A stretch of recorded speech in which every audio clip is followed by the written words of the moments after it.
Great. Well, welcome everybody. We are beginning to get participants coming in, and we welcome everyone. We wanted to let you know today is July 22nd. We're going to be talking about the Book of Joy. We're at Trinity-Pawling's Pride Perspective webinar series, and we're glad you're here. Those of you coming in as attendees, just so that you'll know, we will be switching you over to participants. We look forward to this being a discussion and not just us talking about the book. So we hope that you'll join in the discussion either by, keeping your video on and asking questions when we ask for them, or using the Q&A button down on the bottom. So we encourage you to do that. If you choose not to have your video on, you can just stop the video down at the bottom, and your icon or whatever you have in your Zoom world will be showing for us. But we welcome you. We welcome you to, I think I counted the 6th Pride Perspective, and this is the summer series. So we're especially glad that you're taking time during your summer to come and talk about a book. This is the second of Bill's book club meetings. The first we had in May, it seems like a lifetime ago. We talked about The Second Mountain by David Brooks. And in that discussion, we talked about the Book of Joy. So it did come up, and I'm glad we got a chance to look at it again. In my case, I read it again and actually listened to the Audible version, which is phenomenal. If you haven't had an occasion to listen to it, I would recommend that too. But I'll just give a little summary about the book from the Penguin Random House website. And it said, 2 spiritual giants, 5 days, 1 timeless question. Nobel Peace Prize laureates His Holiness the Dalai Lama and Archbishop Desmond Tutu have survived more than 50 years of exile and soul-crushing violence of oppression. Despite their hardships, or as they would say, because of them, they are 2 of the most joyful people on the planet. In April 2015, and we'll talk about that, Archbishop Tutu traveled to the Dalai Lama's home in Dharamsala, India, to celebrate His Holiness's 80th birthday and to create what they hoped would be a gift for others. They looked back on their long lives to answer a single burning question. How do we find joy in the face of life's inevitable suffering? So, Bill, I will start with you. Why did you pick this book for your second of the book series? Thank you, Amy, and good evening, everybody. Thank you for taking time to join this webinar. Glad that you're here. Hope that your summer is going well. It's after reading the Second Mountain, it just seemed like a logical next step to build on this concept of cultivating joy, which was not the main theme of the Second Mountain, but it was an important aspect of it. Joy and the search for joy and meaning was part of what Brooks talked about as being part of the Second Mountain experience. And personally, and as an educator, I've always had a very specific interest in how we can build school cultures around the cultivation of joy. And that's been, really a driving force in my personal and professional objectives for many years. So I resonate to books like The Second Mountain and this book on the Book of Joy. I do want to thank Annie Keel, who gave this book to me. I think a couple of years ago at a faculty in-service, I was talking about the cultivation of joy, and she popped her head in my office later that day and said, you have to read this book and pass it along to somebody else after you've done so. And I hadn't read it at that time, and I really enjoyed it. It's what a special book. In both this book and the Brooks book talk about joy and happiness being different. At one point, it was either the Dalai Lama or Desmond Tutu said, the joy subsumes happiness. I mean, it envelops, it's bigger, it's more powerful. Um, and, just by maybe about transition to a question that I'm going to turn over to Father Lennox. I was reminded of a short prayer from Frederick Buechner, wonderful theologian, and at one time the chaplain of Exeter. And he wrote a prayer that years ago I incorporated into the graduation ceremony, and then coming to Trinity-Pawling, I've added it as the benediction. But the benediction of the prayer is this: be present especially with the young, who must choose between many voices. Help them to know how much an old world needs their youth and gladness. Help them to know that there are words of truth and healing that will never be spoken unless they speak them, and deeds of compassion and courage that will never be done unless they do them. Help them never to mistake success for victory or failure for defeat. Grant that they may never be entirely content with whatever bounty the world may bestow upon them, but that they may know at last that they were created not for happiness, but for joy, and that joy is to them alone, who sometimes with tears in their eyes commit themselves in love to thee and to others. And I just think that's a beautiful sentiment. And Father Lennox, you read those words at the benediction of this commencement recognition ceremony that we had in May. So this book, Danny, talks about the processes by which joy can be cultivated. You've completed a year here at Trinity-Pawling, and how do you see this happening at Trinity-Pawling, and how are ways that we can continue to enrich this process? Thank you, Bill. Yeah, good evening, everyone. Indeed, I read that great Buechner prayer and drawn on it over the years because I know his work fairly well. And the connection I draw between that prayer and the Dalai Lama and Archbishop Tutu are, they really bring a sense of joy and wonder to the world in a way that is invigorating and inspiring. And when they talk about the cultivation of joy, they're talking about being wired for connectivity, for connection and compassion. That the greatest joy we can find is to seek to do good for others and to others. And so what I experienced at Trinity-Pawling this past year amongst our faculty and students was a kind of connection that aims to draw the best out of each and every one of us. And the Archbishop and the Dalai Lama constantly go back to this idea of, drawing close to yourself and learning about your interior self, paying attention to the things inside you, which then kind of illuminate who you are so that you radiate a kind of joy that others are inspired by. So I think, when I think of our life on this campus, when folks when they're being their best self, they are living into the fullness of wonder, joy, generosity, compassion, and exploring what it means ultimately to be human, which we learned throughout this book is to kind of dwell in the idea that joy is a predominant feature that connects us all together. So things like our chapel life, mindfulness clubs, random acts of kindness clubs, even on the sports field or in the art studio, whenever someone is sort of leaning into a practice of wonder and creativity, they're dwelling in that place of joy, which the Archbishop and Desmond Tutu so clearly articulate as essential to health and wholeness. Great. Thank you, Danny. Yeah, so I was really compelled by the 8 pillars of joy.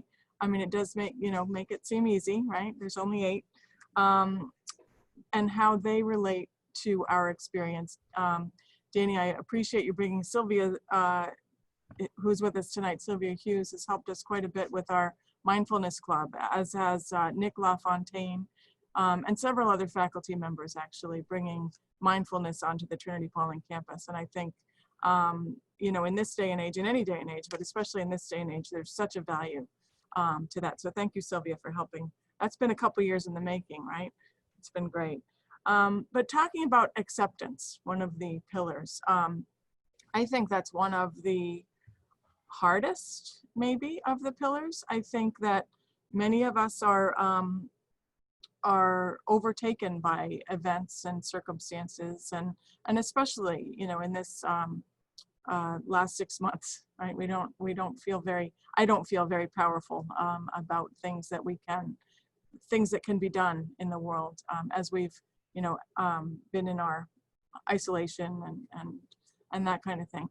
But I think the way they talk about acceptance is just that we just have to be present and in the moment and say, okay, this is, you know, this is a once in a century type of pandemic that we're in. We can do our best and be accepting of what we can do, which is social distancing and, you know, and that kind of thing. Masks and washing hands and all those kind of things. So I think just in the scope of the pandemic, I think that is helpful. And then in terms of, you know, the greater life, just letting go of outcomes. They gave a nice example. I think it was the Dalai Lama. And again, I listened to the book, so I'm trying to hear their voices because it was pretty neat the way the actors portrayed them. But he talked about having a difficult neighbor. And this could be the case of a roommate, you know, in a school such as ours. But having a difficult neighbor can sometimes be, you know, pretty problematic. And it's certainly nothing that any of us choose to have. You know, we kind of have ideals that we're gonna have, you know, great experience. And I know I had this experience at college myself with a roommate. And yet accepting it and being okay with it and doesn't mean that we think it's terrific. It doesn't mean that we, you know, change our mindset about it. It just means that, okay, well, this is what is. And I can be my best roommate in that case. I can be, you know, pick up my own stuff and do my own deal and take care of my needs, and just know that this is the circumstance that exists in this day, week, month at school. It doesn't have to be, you know, the end of my happiness. So they also talked about, you know that a storm is going to happen, right? You know, we know that there will be storms in our life, and that one of the best tactics is to open the door and step headfirst into the wind, and just knowing that storms are going to stop at some point. And so I think that is, you know, not that we want anybody to go out right now into the middle of the storm of pandemic, but just in general, how that worked. And I like the references to the, I guess it's the Sanskrit word of doka, the bumpy ride, you know, and how we liken that to, you know, wishing for a smoother ride. It doesn't always happen, but doing what we can and within our power to go on to the sukha, the smoother ride in that language. And again, just more about the generalness of the book. It was just amazing having those two outlooks coming, the very Christian bishop and the very Buddhist Dalai Lama, and they're both very similar in so many ideas, including this one about accepting life on its own terms, you know, and not holding on to what we can't control. Yeah, I was taken, Amy, throughout the book of, you know, their ability to kind of grapple and accept what's been given to them, but also as well in tandem with that to kind of gain a positive perspective out of the situation they've been given, the storm that they're in. And, you know, time and time again, both of them are able to kind of reframe situations to find a positive light or a silver lining, almost to the degree that it sounds and feels, I think if one's reading, a little contrived, but then you look at their lives and you recognize the richness of them and the challenges they've faced. And you have to believe then, I think you put a kind of belief in them that says they've practiced what they're professing or preaching by reframing their perspectives. Because when you look at them, the only way they could have gotten to where they are today, radiating this kind of joy, is through that process of seeing the larger picture, looking at various angles, up and down, this way and that, to get to a place where you can look at a profound challenge such as exile or apartheid and be, at the heart of these difficult experiences and suddenly turn them into moments of grace or moments of revelation or peace to which they carry with them. So I was really impressed throughout the book and just watching them in interviews over the years at how they're able to kind of find lights, shards of grace or light in the midst of what I think a lot of people would just assume was a negative experience. They can find a positive outcome, which can then ultimately lead to a kind of joy. You can radiate the understanding that you're here for a reason, and whatever you're taking on has a kind of purpose or maybe a design even that can lead you forward to a more powerful place. If you talk about Danny and Amy, the relationship between perspective and acceptance, it strikes me that the image of a pillar, if you don't take into account in your mind's perspective of the foundation beneath the pillars can seem separate from one another, but really they're connected to the foundation. And so all these pillars are really interconnected. And, when they talk about gratitude,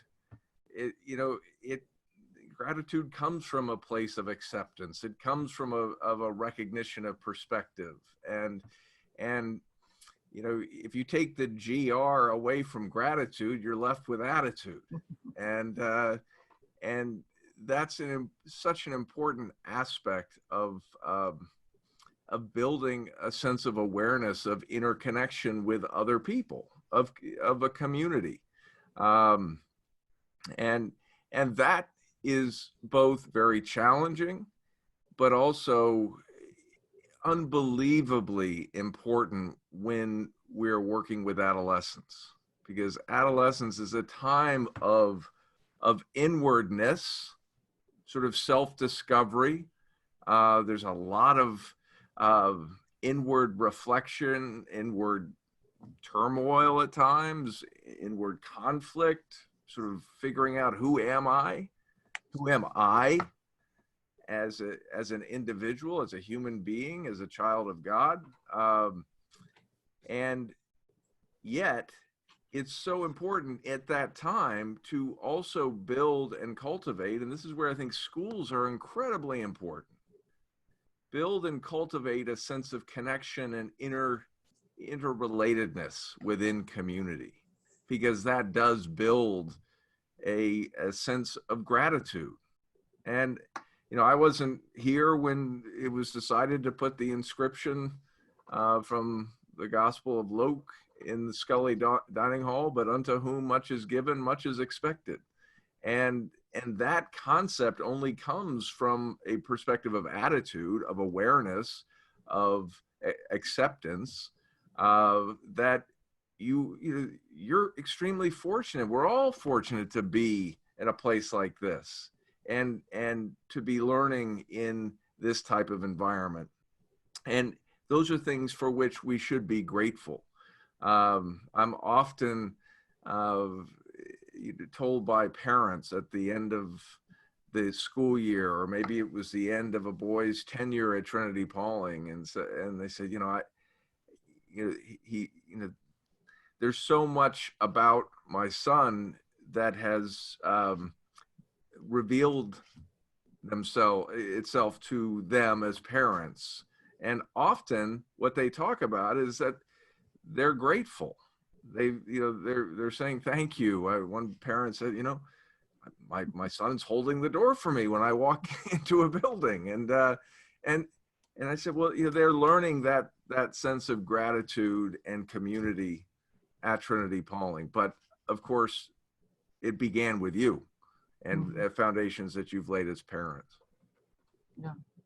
I think you're right, Bill. The foundation of all the pillars, and even all the intermingling of the pillars, like I don't see them as quite straight pillars. They go this way and that way. I mean, perspective and acceptance is almost hand in hand, and then gratitude and generosity go hand in hand, because the same, you know, that you said about the Scully Hall, to whom much is given, much will be expected, could be said about generosity too, and that we do, you know, the boys see that every single day that they go down to the dining hall, and I know some of them, you know, might not have heard it in their church setting, because maybe they didn't go to church, or, you know, or that specific, you know, whatever, but that it's given a place for everyone to see it on a daily basis, I think is really important.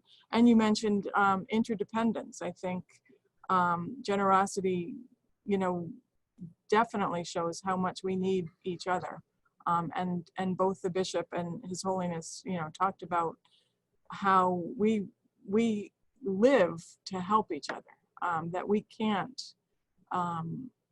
exist without other people. That one of the things that I loved about this book, in addition to all the, you know, the beliefs and that kind of thing that came through, was the science and the research, because they did a lot of research and science-based, you know, facts they brought into these chapters about the pillars.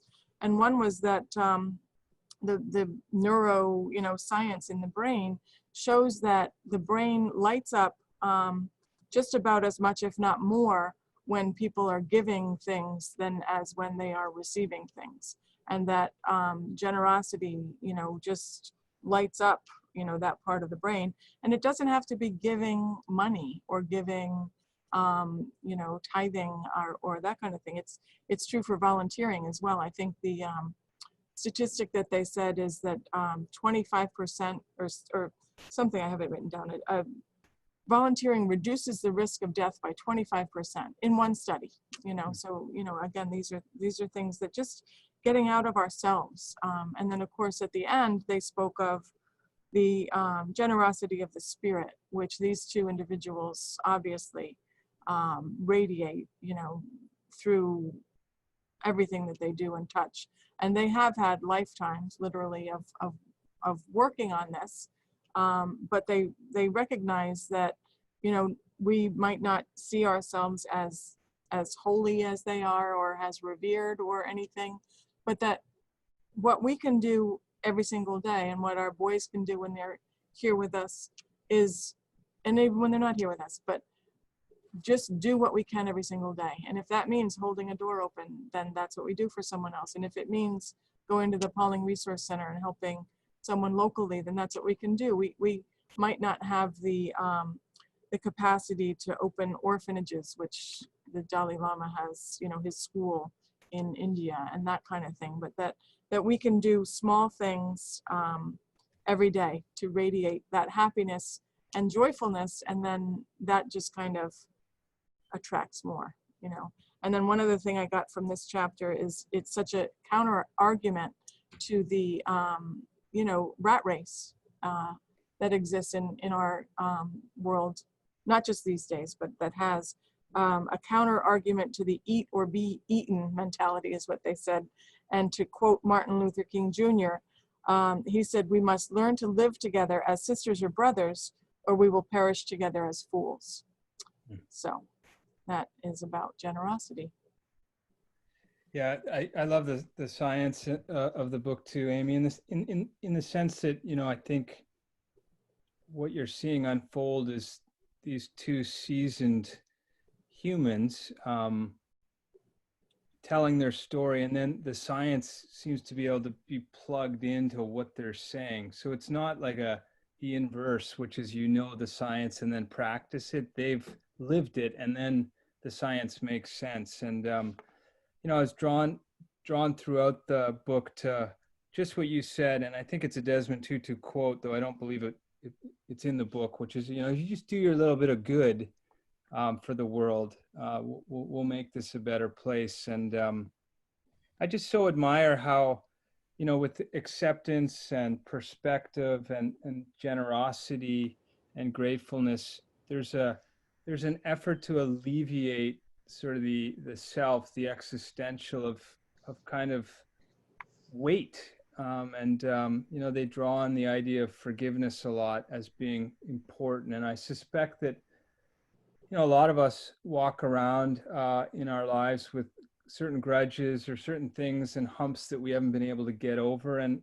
I think if I learned anything from the book, it's, that acts of generosity and gratitude can save your life. Like you can save your immune system, your nervous system, but also that forgiveness is a human thing that isn't reserved for holy people. I think Tutu says it at one point, we credit Nelson Mandela with a ton of forgiveness and hold him up. But a lot of the work he was able to do was the result of, ordinary people making extraordinary gestures of forgiveness towards one another in difficult circumstances. So, I continue in my own life to kind of draw upon them as if there's a foul or something against you, to forgive that, because what you gain is your humanness, and you gain relationship, and evidently by the science you're going to gain health as a result. So I think, if we can model that on our campus, the idea that we can forgive, it necessarily just results in a greater ability to find joy and find our very humanness. So it's a pretty neat process they lay out for us as they stack these pillars up to create a kind of a robust and strong structure. I sure do. And I just wanted to say quickly, because I noticed that there were a couple people who came in as panelists late, and what you might not realize, we said in the beginning, first of all, welcome to the book talk. We're glad that you're here. Second, you're welcome to keep your video off. You may also turn it on. We'd love for there to be some give and take at a certain point. So you could also use the Q&A question and answer icon down on the bottom if you have any specific questions. But we'll keep going through the pillars. And I did want to say, Danny, because you mentioned it too, that the Dalai Lama was talking about really the only way to teach our youth. And I know I wrote it down a couple different times, because what I liked also is that themes came through a couple different times, is through education. And that's, again, where we can help, and we do help on a daily basis, helping kids learn to live with one another and helping kids to navigate some troubling times. It's not easy to be a teenager. It never has been easy to be a teenager, and certainly in this 21st century, it's a challenge too. So that we do recognize our obligation and our privilege, really, to help kids learn to navigate this very tricky time. But moving on to compassion, which again, they're all interwoven. They called it the core of all humanity and of all religions. And again, having these two icons of such different religions have such commonality was such a great piece. But I learned, I didn't know that apparently the word compassion comes from the Hebrew word root for womb, so our first home, and that it's no coincidence that so much of our compassion comes from our mothers and our caregivers, and that they both recognized their moms as being integral in learning compassion.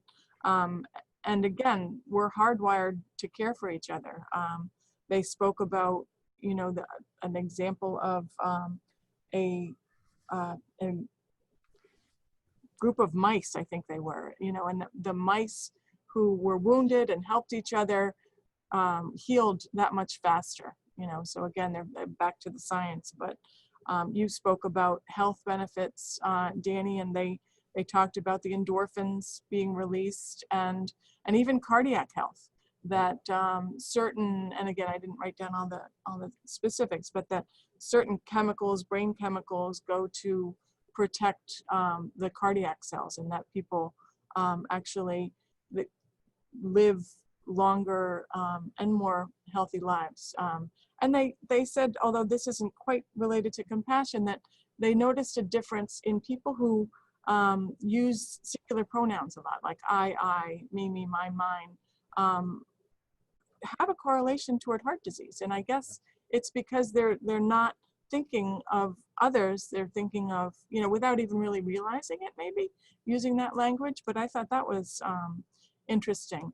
And with compassion, of course, comes self-compassion. We have to be compassionate with ourselves, or else, you know, it's like putting our own oxygen mask on so we can help others on the plane, right? We have to recognize that we're not perfect beings, that we have faults, but that we need to be compassionate with ourselves so that we can help others learn that.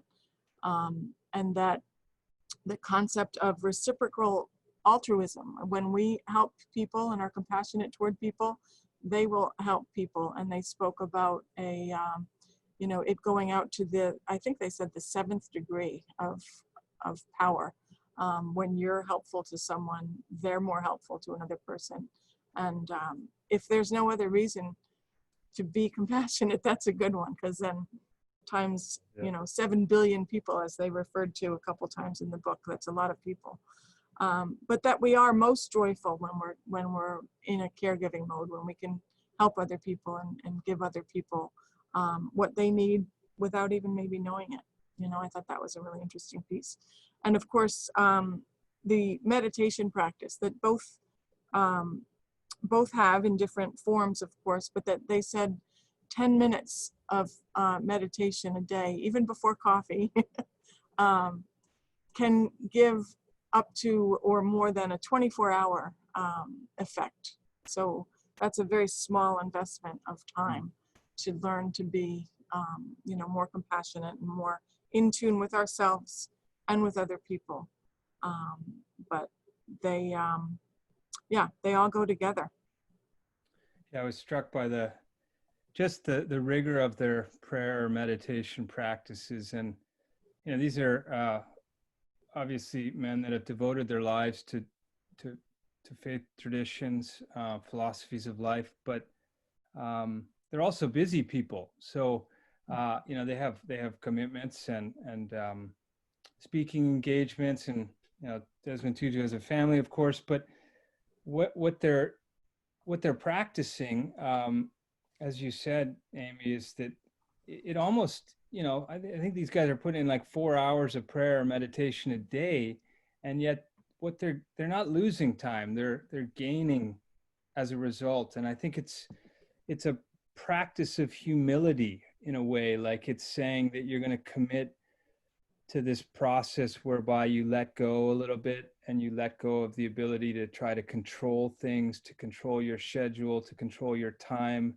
and you offer yourself into a place of, you know, meditation or peace of mind or prayer, and then you let go of some of that sense that you can kind of control your little dominion, and by releasing, you ultimately arrive at a place of humility, which allows you to take that next step forward in your life towards the good. So, you know, I was, you know, the other thing about these giants of faith is, you know, though they're different, they come from different traditions, they both are, it seems, easily able to kind of fold up the dogmatic tent and kind of get down to the bare bones of what it means to be a human. And I really appreciate that, because I think we're set up in a way as religious organizations to find our silos. And I liked how they were always willing to kind of collapse those and just kind of get back to the idea of, like,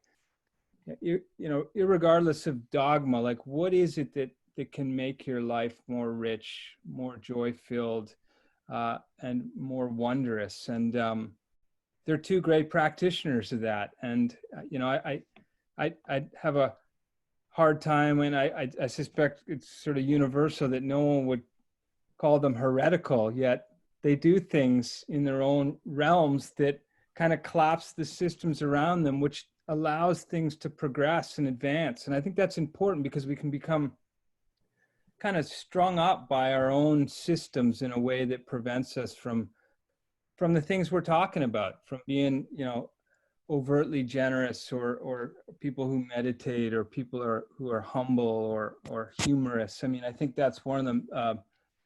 One of their pillars, humor, that someone can speak to, but it's, they all connect in a nice way.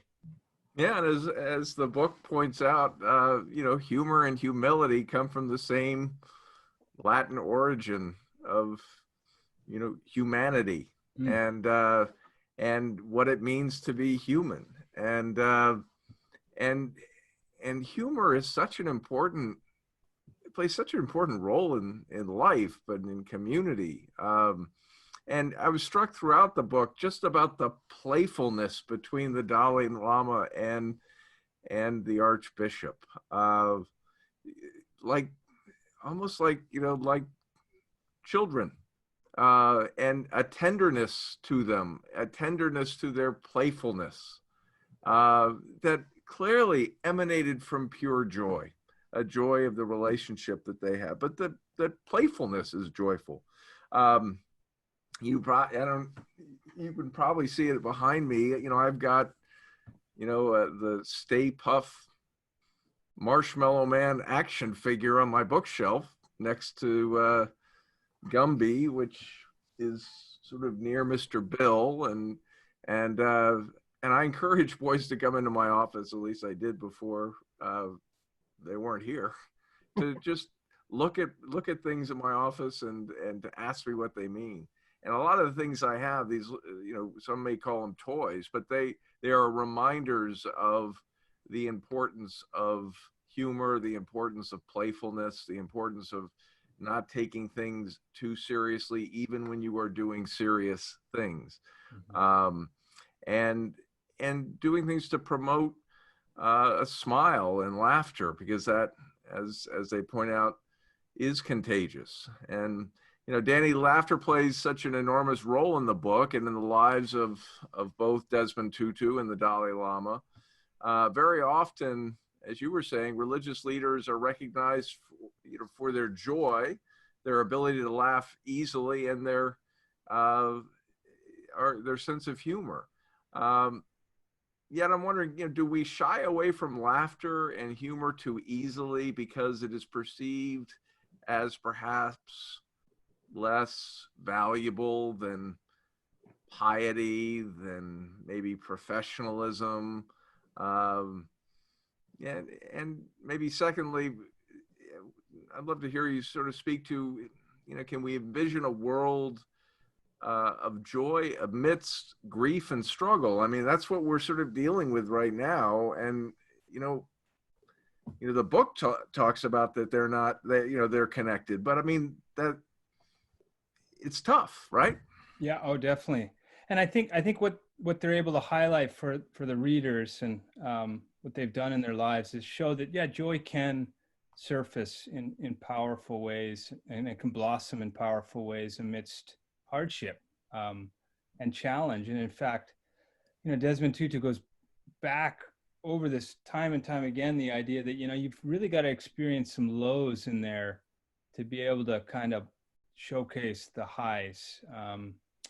He sort of places Nelson Mandela on Robben Island for 27 years. And he sort of tenderly and carefully says, those 27 years were, to a lot of people, lost time. But in fact, from his vantage point, they were an opportunity for Mandela to come to terms with compassion and be able to sort of recognize empathy and put himself in the shoes of others, and surface then as a healer and a reconciler. So I think joy can surface in challenging times, because these guys are two beautiful examples of it. And I think that we do tend to kind of put laughter and sort of humor down a rung, and it would be nice to see it surface more predominantly. I mean, one of the things that I note about our chapel talks is you know, anytime there's humor in them, there's a kind of an instant connection between the speaker and those present in the chapel. Or when we have our some of our jokes in the dining hall.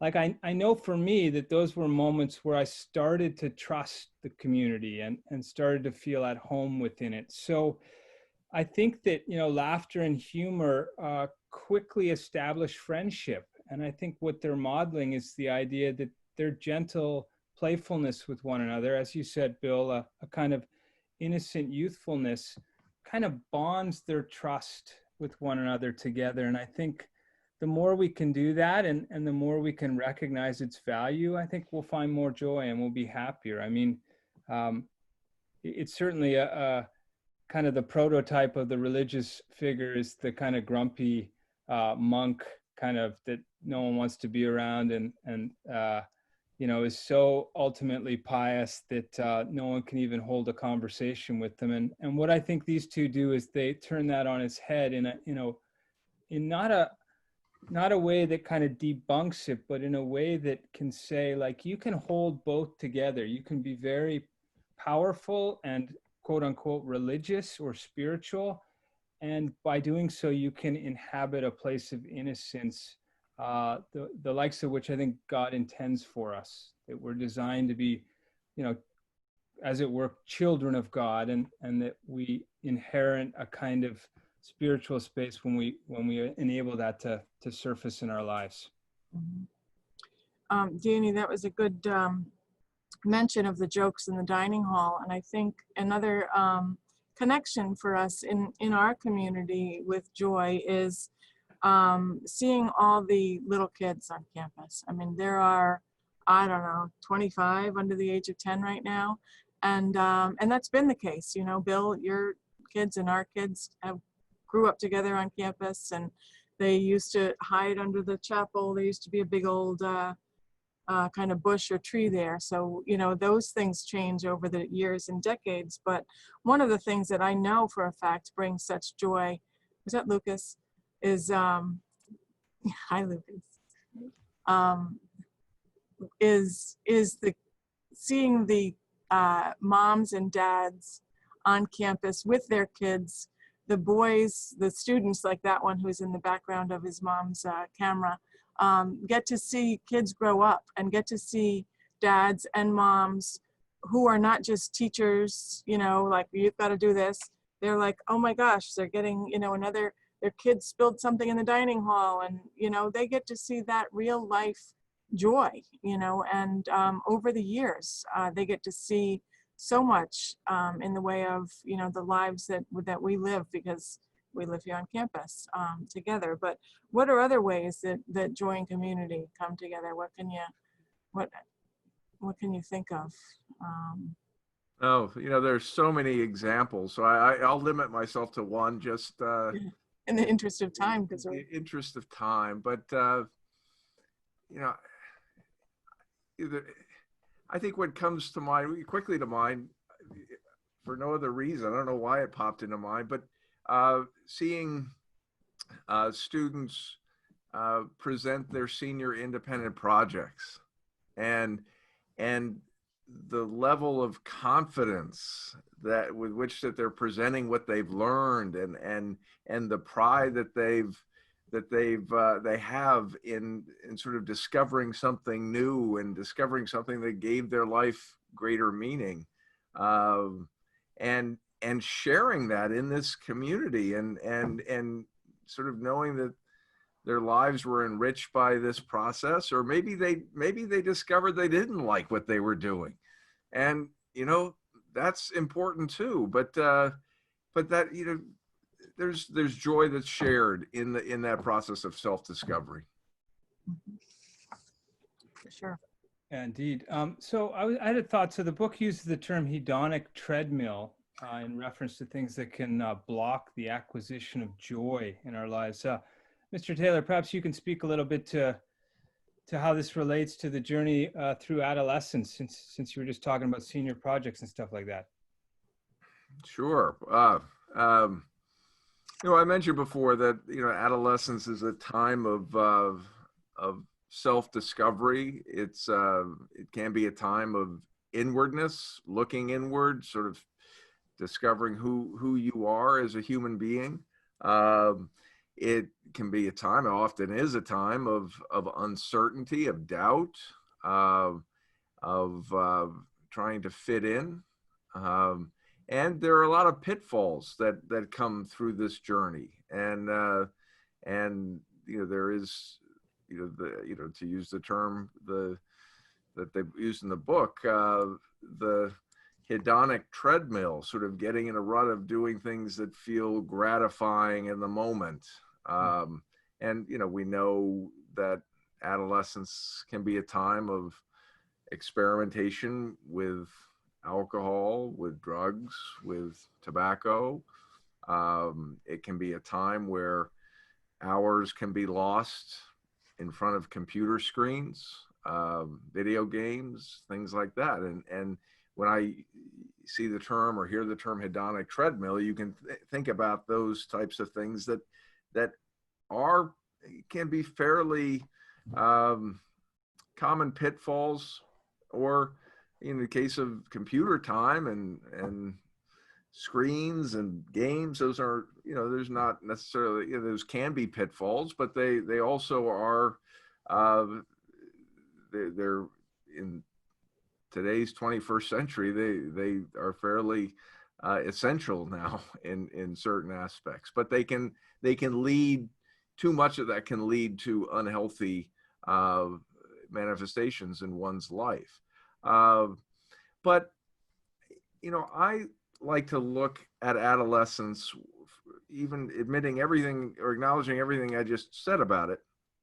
It's a journey of becoming, and that inward looking aspect of it, that self-reflective piece, that self-discovery piece, is leading to a journey of becoming. The teenagers are not who they will be, and they are not who they were. It is this fascinating sort of in-between stage.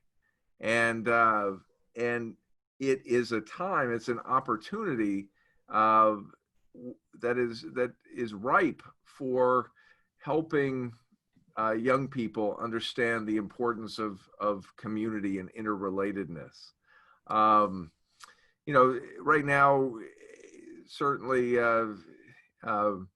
Dr. Hughes is well aware of the challenges facing adolescents and mental health. It's of staggering proportion in terms of the level of depression, anxiety that adolescents are facing in times that are far greater than previous generations. And certainly there are forces of culture and society at work in that. But I think some of the ways to combat that is to build this interrelatedness of life and to cultivate community, certainly cultivating joy. And those of you who have been around me for a while, you know that I talk a lot about the importance of the common good, of building a sense of the common good. And in the book, Bishop Tutu said, we're created in order to flourish, and we flourish in community. When we become self-centered, turning in on ourselves, as sure as anything, we are going to find one day deep, deep, deep frustration. And I think that sort of captures this hedonic treadmill that we all can get on. But I worry that it's particularly an attractive proclivity for teenagers.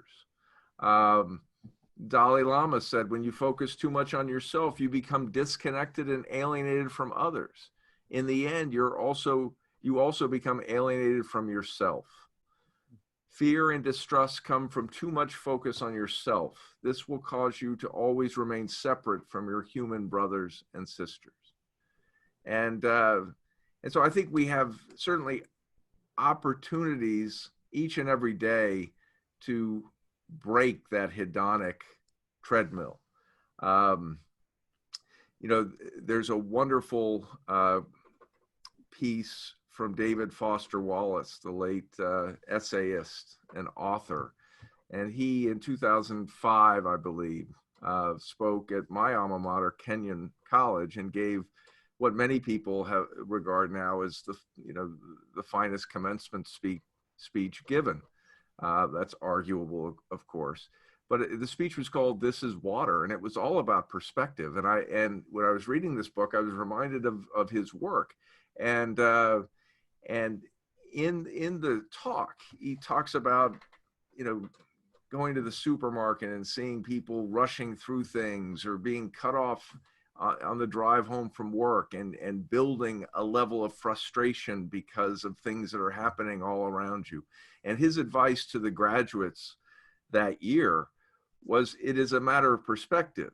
Once you begin to look at life, that maybe the person who was rude to you at the supermarket was rude because they've been up for 15 hours caring for a sick relative, and they're exhausted, and they just don't have the energy.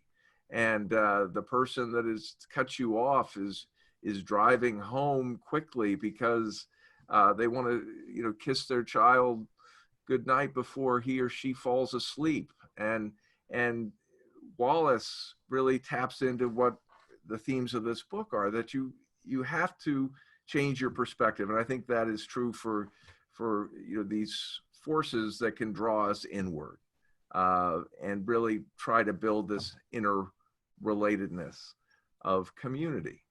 And I think that also speaks to this, what they talked about in the book is building mental forces of mental immunity. So, Amy and Danny, I'm wondering about your thoughts of how, mental immunity can be cultivated at a place like Trinity-Pawling, and how it is cultivated. Yeah, well, I think it relates a lot to what you just said, which is that perspective is essential, and also recognizing that we're all in process. That whether you're on your way home to kiss your child or whatever you're up to, Desmond Tutu says it nicely that we're all masterpieces, but we're in process, and that developing a kind of mental immunity is the ability to kind of alleviate that frustration through a process of gaining a different perspective on a situation that might be anxiety provoking or stressful. And they do that so well throughout the book and in their lives that, as I've said throughout this evening, it's hard not to kind of be inspired by it, and to kind of try to reframe how one may be approaching the world or the daily environment to which one is inhabiting, and put on a different set of glasses, a different lens through which one can look at their environment and find a more positive light kind of glowing down on the day-to-day situation. I think, we're all having to do that a lot right now, where a lot of our forward momentum, it seems, is stalled. It's important to kind of gain that mental immunity to stay in the present and look at the current environment that we're actually inhabiting in the day-to-day, and find a measure of light in there. So I love their idea of mental immunity, and I think it's important to cultivate it in our boys at Trinity-Pawling, but also recognizing that even in adulthood, we're all in process. And I'm certainly trying to give my kids that mental immunity or mental agility to find their way through complex environments and situations. I think that's true, Danny, and so important for us as adults to model patience with ourselves, and the fact that we are not perfect. I think kids need to see that adults, don't recognize themselves as the ultimate authority, but also works in progress, and that as we, get obstacles, we need to practice being patient with them and move on. The roommate story that I gave you before, like, you might not be best of buddies, but that's a good exercise in getting along with somebody, and learning from that. I also like the story, and Bill, I mentioned this to you about the Veil of Tears, and I know there's a story about, I think it's in one of the Psalms, and I'm not going to get that right, so I won't try, but using tears of stress and frustration to form a well from which we can draw life-giving waters of emotional and spiritual growth. So using our hardships as sources. Great thought, beautiful thought. Yeah. Yeah. We are at 7:56. I would love to see if there are any questions from any of our guests here, or anything that we didn't clarify, or any. There's nothing in the Q&A, but does anybody want to turn their mic on or video on and ask us any questions? Is there anything? Okay. Speak now or forever hold your peace. Then I think we'll go. Oh, it's good, Sylvia. Great. Yes, thanks. Yes. No, I just want to say I really enjoyed all the comments, the concepts, the ideas. Everything is so rich. I feel like everything is. It's almost like an iceberg. We're touching on sort of like just such a small part of it, and there's so much below the surface in all of this. It's great, and I really appreciate it. And I think Amy, what you said about self-compassion is for me a great thing to keep in mind across any of this work, because as we work on being compassionate towards others, I really feel that the piece of self-compassion is linked intricately to that. If we can't be kind to ourselves, it's that much harder to be kind to others. I think those two are close-knit. So I was glad to hear that, because I was having the same thoughts. So just wanted to kind of highlight that. And I think all these concepts of community and generosity, they really, to me, run across the idea of values and instilling values, and in kids especially, and how do we bring it back to that, living out of one's values? How does that how kind of and I think in the last century, the whole idea of where people get their values kind of comes up in my own mind in different ways. So that's just kind of, and I think that was said in the book as well. I think the Dalai Lama kind of goes back to that in different ways. And I don't know, it's just kind of random thoughts that came to mind. I remember in graduate school, one of my supervisors, and I forget the context, but I don't know, it just stuck in my mind of the difference between, being childlike and childish. That's kind of like the first time I ever heard that. It was in my training, as a psychologist, and that kind of captures, I think, what was said in different ways tonight. And anyway, just this was great. I really, really loved this discussion, and wish we had more time or opportunity to continue it, because it just captures so many important concepts, really critical for this time. Yeah. And I found that during these last few months, due to the pandemic and kind of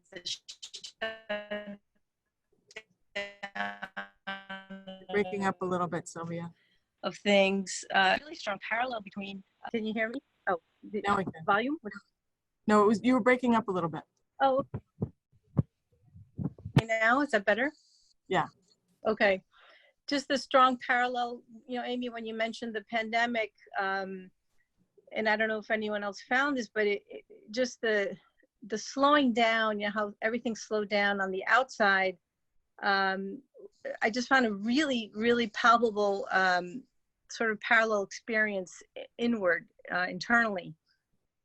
What an effect that had, at least for me, in slowing down, and how we're pulled in so many directions, at least again for me personally, and I imagine, you know, for so many people, not just by the running around and the ways that we're pulled in, you know, so many different ways, but by technology, you know, by you know, our phones and so on, and thinking of how teenagers deal with that, you know, every day.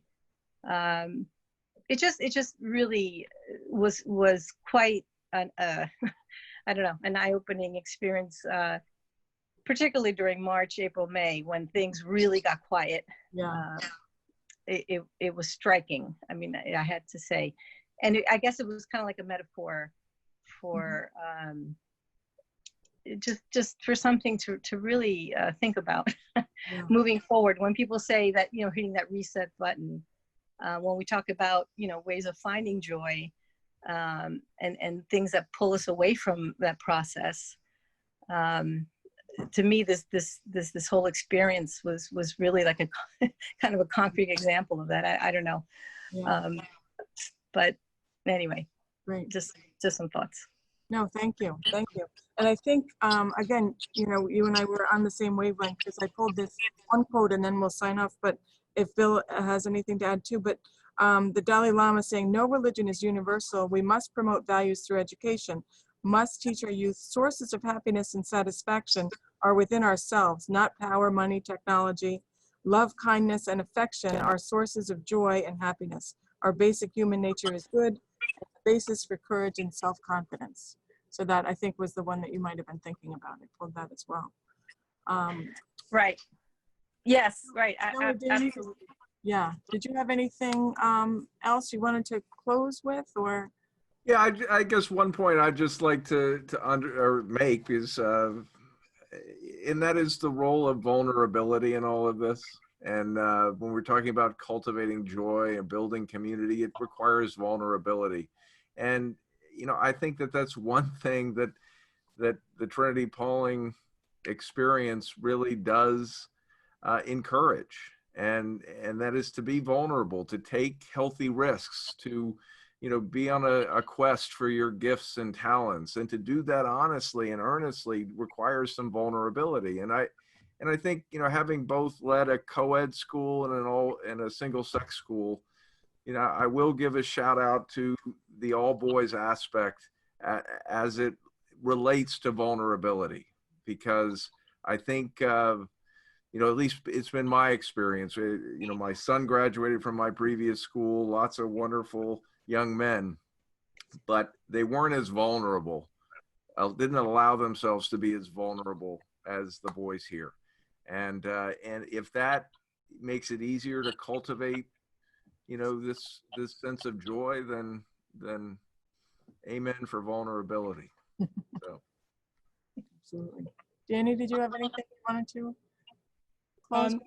Well, not really. I'm grateful for the opportunity. I mean, I think, you know, I like what Sylvia said, and Desmond Tutu says it throughout the book, is like, you know, there's a real opportunity, he says, to kind of go easy on yourself. Like, you know, we're human and we're a masterpiece in process, but the cultivation of joy is a process. And I think, you know, one of the things that was important for me in the book is that, you know, people can do this. They can build the foundation towards a richer, fuller life, and it's not reserved for monastics or bishops or archbishops, but that it's there for the taking for every human, so long as they're willing to kind of take enough time and be thorough enough with themselves to kind of articulate and envision what it means to be human, and to draw near to the things that are valuable and good. So, you know, I find my best days in life on this campus are when they start with joy and laughter and humor, and those set the stage for serious work that comes with education and development. So, you know, if we can lift up joy those things in the future, I think we'll be that much better going forward. Great. Thank you. Nice to see you, Mrs. Caramico. I know I've spoken or emailed with your son, Axel, right? Is that the same name? Yes, thank you, Amy. Nice to see you. Nice to see you. Thank you for this and for all your contributions. Sylvia, I agree with everything you said about the feeling of the pandemic, the first couple of months especially, and how there's an opportunity in that. I love this book as well as the David Brooks, and I hope you'll do this again. Sure. And, Well, we're glad to have hope you for no storms, so no internet connectivity issues. I know. It's looking like it's coming over the mountain right now, but thank you. It's nice to put a face to a name, and welcome to our community. We will be doing this again, at least remotely, but hopefully before too long in person, we can come into the library here perhaps, and we'll all look forward to that, right? Yes, thank you. In the meantime, let me remind you about the next week's, it will be next week. We haven't done this every Wednesday, but our summer series, Pride Perspectives #4, Educating for an Ever-Changing World.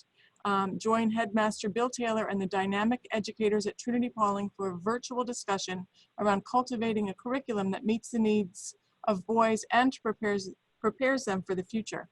The panel will discuss the practicum for civic leadership, the strength of the Center for Learning Achievement, the advantages of project-based and experiential learning, and more. So we hope you'll tune in next Wednesday at 7 o'clock as well. Through the website is the registration. So we thank you everybody for coming. I really think we could have talked another hour at least, but it was a great discussion about a great topic and a great book. And I'm really pleased that we were able to do this tonight, and look forward to our next, we're not closing with an idea, but we'll hopefully get a next book club, Bill's Book Club on the calendar before too long. Okay, thank you everybody for coming. Thank you all. Thank you. Nice to see you all. Good night. Good night. Thank you.